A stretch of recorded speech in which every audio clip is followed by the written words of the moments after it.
Hola, en esta ocasión me corresponde hablar sobre el tema de la Constitución del Estado.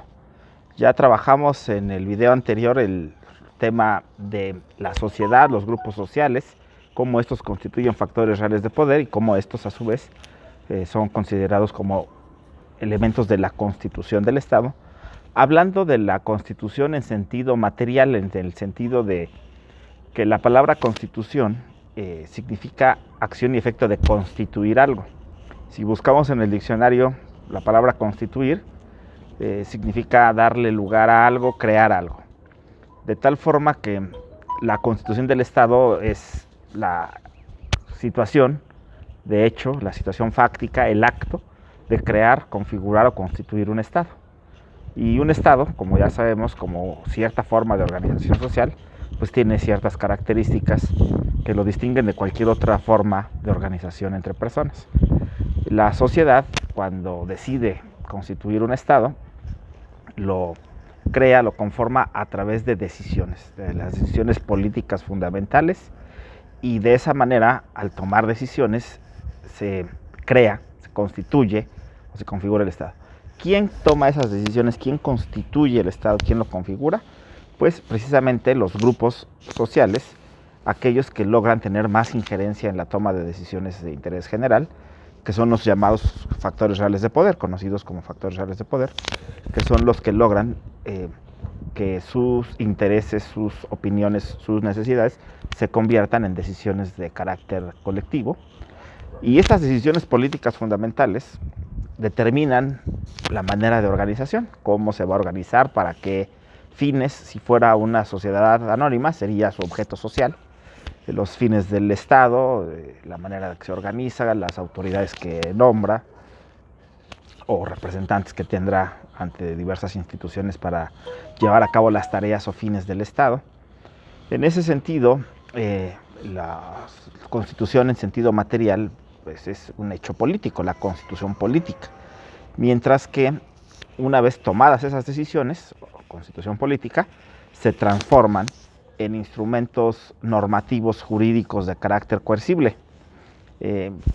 Poniendo otra vez el ejemplo, si vamos a constituir una sociedad anónima ante un notario, pues lo que se hace es poner por escrito en un documento, en un instrumento llamado acta constitutiva, las decisiones que ahí se tomen, la manera de organizarse.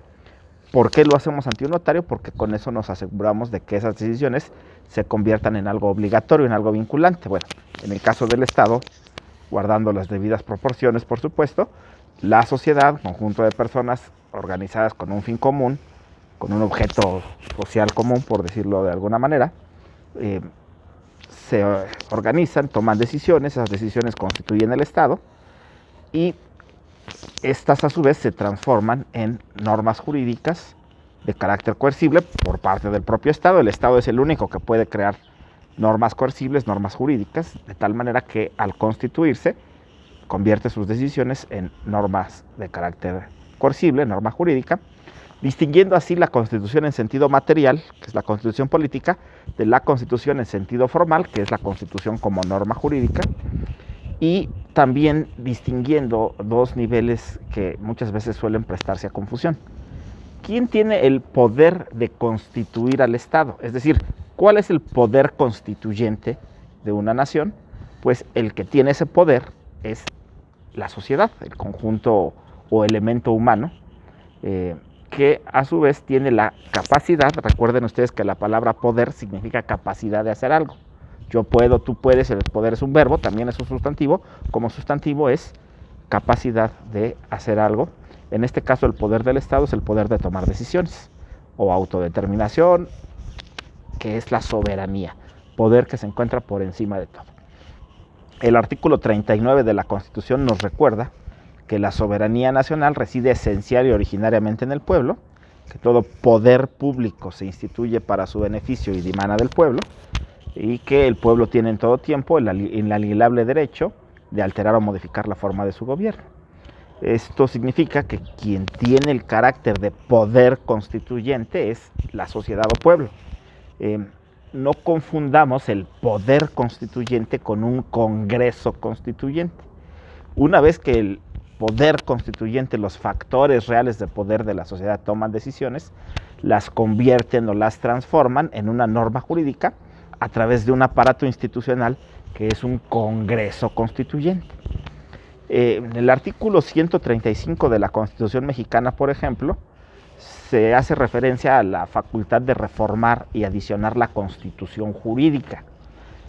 Algunas personas ahí le dan el nombre a ese conjunto de órganos o instancias que pueden reformar o adicionar la Constitución jurídica, le dan el nombre de poder constituyente permanente, lo cual me parece que es un terrible error conceptual. Primero, porque el Congreso Constituyente no es un poder constituyente, y segundo, porque un Congreso Constituyente no es permanente. El poder constituyente del pueblo sí, la sociedad, permanente porque puede tomar y cambiar sus decisiones en cualquier momento. Pero el llamado poder constituyente permanente no es más que un conjunto de órganos que tienen la facultad de reformar y adicionar la Constitución jurídica. ¿En qué consiste un cambio a la Constitución jurídica? Pues cambiar la forma. Reformar significa cambiar la forma. Adicionar significa agregar.